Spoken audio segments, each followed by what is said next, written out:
Hello everyone, welcome back to Dukes and Duchess. In today's video, we're going to read the Mother's Day chapter written by J.B. Priestley. Look, we all have to admit that our mothers work very hard.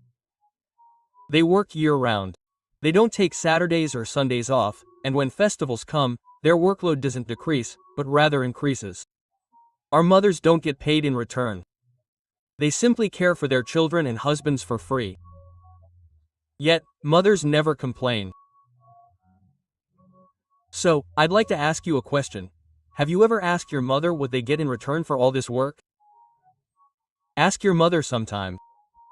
But, we also have to admit that not all mothers are the same. Some mothers are very innocent.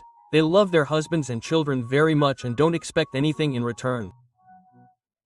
But there are also some mothers who go to clubs, drink, share secrets, throw kitty parties, and don't listen to their husbands or children. I know most of you won't be able to relate to this second kind of mom. And the reason for this is that there are very few such mothers in India, and this story is obviously not from India. But it's worth noting that the children of mothers who are more innocent turn out to be more mischievous. In other words, they are very naughty. They don't treat their mothers well, and their husbands are not very good either. On the other hand, mothers who go to clubs, drink, smoke cigarettes, play cards, etc., are very modern. Their children are quite subdued. And the children of such mothers mostly listen to their mothers. So, something similar is going to happen in today's chapter. So, without wasting any time, let's start reading the story. First, we'll start with the introduction of the characters. Hi, I'm Mrs. Annie Pearson. I take great care of my husband and children and do all the housework. But I don't know why my family treats me like a serf. Hi, I'm Mrs. Fisgard, Annie Pearson's neighbor. I'm a very strong, independent woman because I drink, smoke cigarettes, and play cards, and no one stops me. And besides all this partying, I'm also a fortune teller. I can see people's futures. And that's not all. I also know a little bit of magic. What the hell? I'm Jitch Pearson, Annie Pearson's husband, and I waste time at clubs all day long. Hi, I'm Doris Pearson. I'm Mrs. Pearson's daughter, and I'm going on a date tomorrow. Hi, I'm Cyril Pearson, and I'm Mrs. Ann Pearson's son. But look, I'm incredibly lazy. I don't even get up to have tea myself. Mom makes it for me, and I have a very bad habit, which you'll learn about later. So, the story begins like this. Two women are sitting around a table, playing cards together. One is Mrs. Ann Pearson, and the other is her neighbor, Mrs. Fisgard. So, at the beginning of the story, Mrs. Fisgard is winning the card game and she says, and that's 35. Mrs. Fisgard rolls a 35, to which Mrs. Pearson says, yes, yes, and here's your 10, and you win. So, Mrs. Fisgard wins the card game. Look, I don't know how to play cards, so if I've explained it a little wrong, you can manage it a little. After this, Miss Fisgard tells Annie Pearson to forget all about it. After this, Mrs. Fisgard tells Annie Pearson, well, forget all this. Why don't I read your fortune? Look, I know how to predict the future. I can use the stars, planets, and science to see the future. Wow, that's pretty cool. Being a fortune teller is your neighbor. So, tell me what's in my future. Look, I know your husband, even your children, don't respect you. And as I can see, your future is slipping away. If you don't take action right now, your family will slip away. And I also want to tell you not to overwork. Yes, I know, but I love my family very much. Of course, they don't treat me with respect and find fault with everything I do. Quote, my husband wastes time at the club every evening. He doesn't even talk to me, and my daughter Doris is very spooky. She won't even speak to me directly. She herself spends most of her time with her boyfriend, Charlie Spence. My son, Cyril, is a very short-tempered person. He wastes all his time and money betting on horses and dogs. And when they go out, I stay home and cook for them. But yes, I thought I'll go and tell them to treat me with respect. Give me some time. You're very nice, Annie, but you know your family thinks you're their servant, and I also know you can't reform your husband and children. But never mind, I have an idea. I can reform your family. I wish what you're saying could actually happen. But you're not a member of our family, so they won't like it if you say something like that. Anyway, let it go. Look, it's almost evening. They'll be coming home. I'll go make them something. And look, there's no use in blaming them. That's why I became this. Don't worry, Annie, I'll definitely teach them a lesson, but I won't teach them myself. I'll teach them a lesson by becoming you. I'll teach them a lesson by becoming you, because I've learned a magic spell from an eastern country where I become you, and you become me. To put it simply, my soul will enter yours, and your soul will enter mine. This way, your family won't even know I'm actually teaching them a lesson. They'll think you're teaching them a lesson. No, that's impossible. It's impossible. And let's assume it's possible. Have you tried it before? No, but don't worry, it will definitely work. Yes, it won't work for long, but it will work for enough time that I can teach your family a lesson. Come on, quickly, put your hand out without refusing me, and silently, look at me and repeat this spell. Asta dum asta lam asta tadada. Hey, Ms. Fiscal, what am I doing inside your body? I can't believe our souls have actually been swiped. Of course, this was bound to happen. You didn't believe me. Now, give me back my secret that's in your mouth. But what will we do if our souls don't get swapped? What's the problem? I'll have a problem living your life. You won't have a problem living mine. Yes, but I don't want to live as you. I say we quickly swipe our souls back. Wait, let me deal with your family first, and in the meantime, you go to my house. No one will bother you there, because there's no one there. But get out of here quickly, or someone in your family will get suspicious, because your behavior doesn't look like mine at all. You look like Ms. Annie Pearson even in my body. Then, Mrs. Annie Pearson, who was in Mrs. Fisgard's body, leaves, and Mrs. Fisgard, who was in Mrs. Annie Pearson's body, lights a cigarette and starts playing cards alone. Then a very beautiful, pretty girl comes in. That pretty girl was none other than Mrs. Annie Pearson's daughter, named Doris, who must have been in her mid-20s, about 24, 25, 26 years old. And then Doris says, Mom, where's my yellow silk dress? Quickly iron it. I have to wear it today. Quote. And yes, is the tea ready? What the hell? Are you smoking? I thought you didn't do that. Go on, son, you are seriously mistaken. I smoke, and I can also smoke according to the law. Do you have a problem? And as for the tea, it's not ready. I'm thinking I'll go and have a proper meal at the Clarendon Hotel. What's wrong with you? I've been working all morning, and you couldn't even get a cup of tea ready for me. And you're about to go to the hotel. I don't know what's going on with you. Is my yellow silk dress ironed? Where is it? Quickly give it to me. I need it ironed. What? I need it ironed. So, do you think it irons itself? Do I have to iron it, right? Who will iron it for you? Obviously, you will. Who else? You do it all the time, right? So, I won't do it this time, and don't talk, rabbis. I work twice as long as you do, and I get neither salary nor thanks in return. So stop your nonsense here. And why do you need a yellow dress? To spend all night with Charlie's prince. Right? I'm wondering if you couldn't find anyone better than him? That is, I found the same guy with his 2 front teeth missing, and I've never met a more stupid person than him.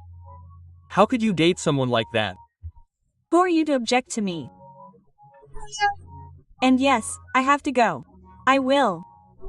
And he's not what you think. Okay.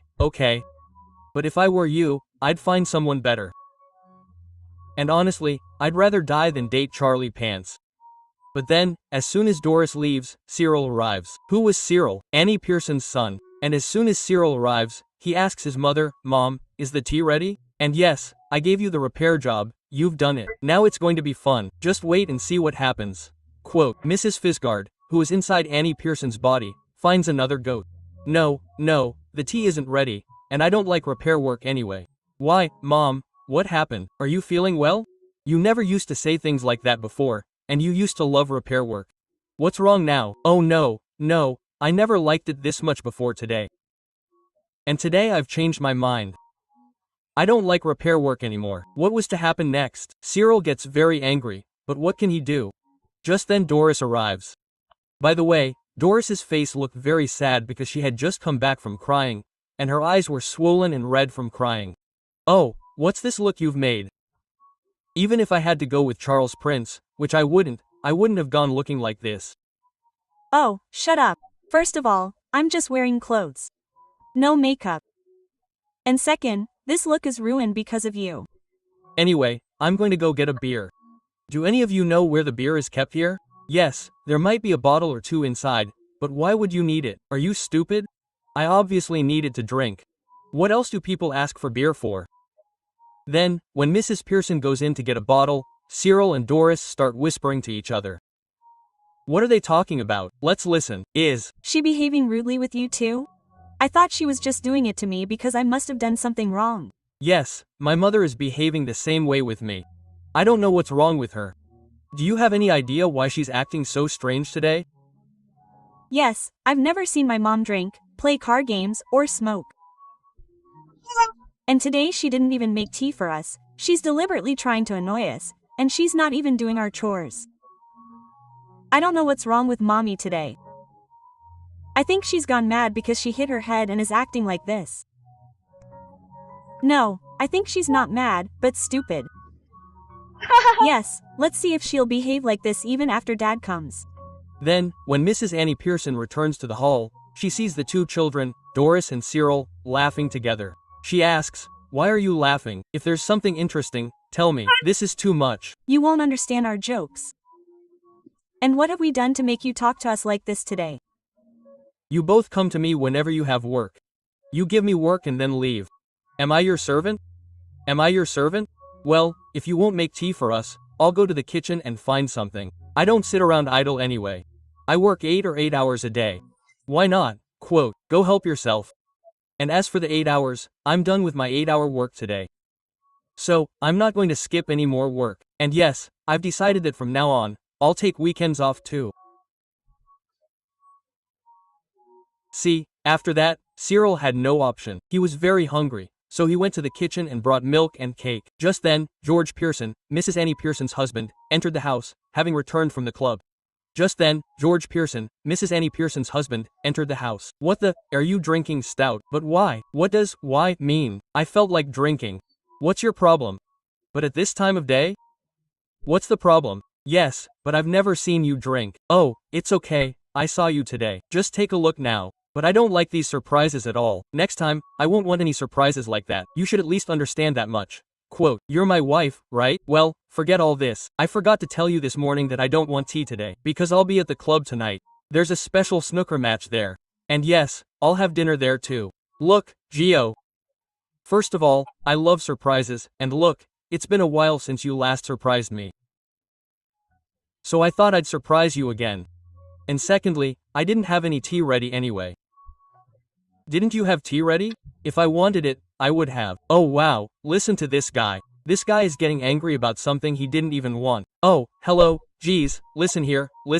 Have you ever done this nonsense at your club? You mean?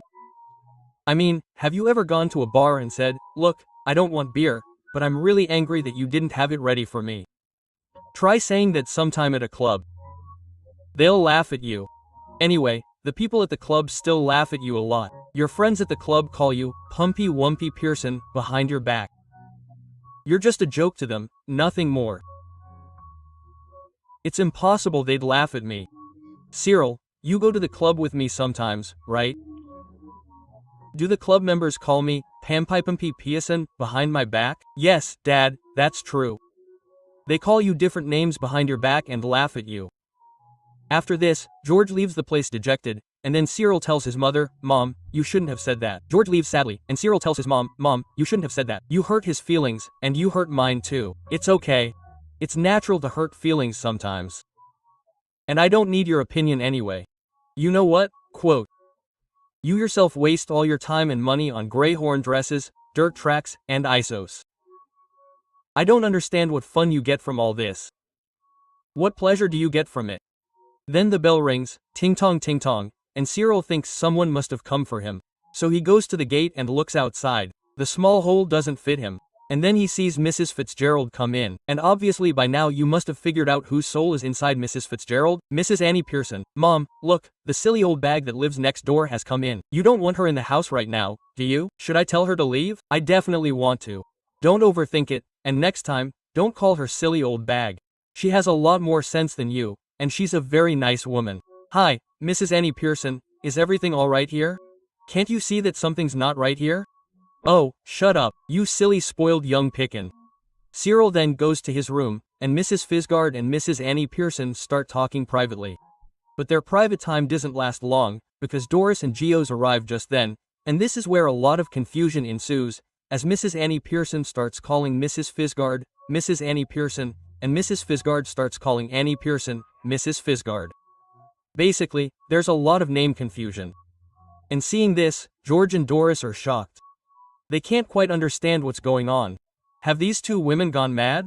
Why are they forgetting their own names? And then, Mrs. Fisgard, who possesses the spirit of Mrs. Annie Pearson, calls George by his name.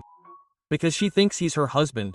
In short, the name makes a lot of sense. The song from Hera Fairy should have played here. It would have been fun. It was absolutely cinematic. Even if she called him George, what would have happened? Isn't your name George? Or is it something else? Hey, man, what's wrong with you today? You didn't even make tea today. You're calling me Pumpimpy Pearson, and you made Doris cry. Why are you behaving like this all the time? I mean, why are you acting like a lunatic? Oh dear, I'm sorry, I should have known. Wait a second, what the hell? Why should you have known? Why are you interfering in our matters in the first place? Look, we're already very upset. So we want you to leave. Don't bother us any further. Oh, hello, Mr. George. I'm not going to leave you alone today. First of all, you should learn how to talk to a guest. Like, you should have just said good evening to Mrs. Frigrave. But you started your bad manners as soon as you got here. That's it. You want to make me look stupid in front of everyone, when you're crazy yourself. If you yell at me again, I'll slap you so hard on your big butt that you'll lose your mind. Oh, no, what are you saying, Mrs. Fisgard? Hey, what's wrong? Why are you holding yourself back? If you have the guts, just say it. Hello, Doris, you were supposed to go on a date with 40 pence today, weren't you? Oh, hello, Mrs. Fisgard. By the way, what do you mean by my date? Hey, stop it. If you have the guts, you're going to talk to my guest like that. Talk to me properly, or go to your room. Doris, don't look at me like that. I've already given up. I was going on a date with Charles Fisgard. But Mom called him back teeth and half-waited. That's why I was hurt. By the way, what do you think? Do you have to tell me everything about our family? Hey, you shouldn't have said that. Shut up. Take care of your family. Let me take care of mine. And Geo, you haven't gone to your club yet. People will be waiting there to make fun of you. And Doris, don't start crying again. That's enough. George and Doris, you two go to your rooms. I need to talk to Annie alone for a while, and I promise everything will be fine after that. I'll deal with Annie. Thank God. I'm glad at least someone can deal with this, because I can't deal with it anymore. Mrs. Fisgard, we should quickly go back to our souls, because I can't bear to see my family like this anymore. They look so miserable. I beg you, please hurry up. Okay, fine, Baba, if you're so insistent, let's swipe our souls back. So, repeat the mantra I used to swipe. Ashtata doom, Ashtata love, Ashtata love doom doom doom doom doom doom doom. Well, I really enjoyed being inside your body. If I'm being honest, I didn't actually enjoy it. I should have enjoyed it, but it's okay. Yes, I do request one thing. Please don't act soft in front of him, otherwise all my hard work will be wasted. I'll try, Mrs. Fisgard. I can't say for sure. I just want him to get another hour of rough treatment. It'll make him perfect. Look, I think he understands now. I just have to figure out what to tell him about why I was behaving like that. Annie, I'm telling you again, don't go in front of them and offer any apologies or explanations, or everything will be ruined. Yes, that would be easy for you to say, wouldn't it? Because after all, this is my family. Not yours, right? Exactly. But you said yourself that you were spoiling them. If you try to soften up again or try to reason with them, they'll just go back to the way they were before. You have to be careful to always maintain a certain tone in your voice. That means you don't have to be soft in front of them, and you don't have to agree to everything they say. Always keep a look on your face when you don't want to do anything. They're going to listen to everything you say anyway, and if you don't believe them, go and test it. Then George, Doris, and Cyril all come to Mrs. Annie Pearson, very scared and nervous. But Mrs. Annie Pearson smiles at them. I think you guys don't want to go out today. So I was thinking, don't I? I just thought, do we have a plan for today? I just explained something to you inside, didn't I?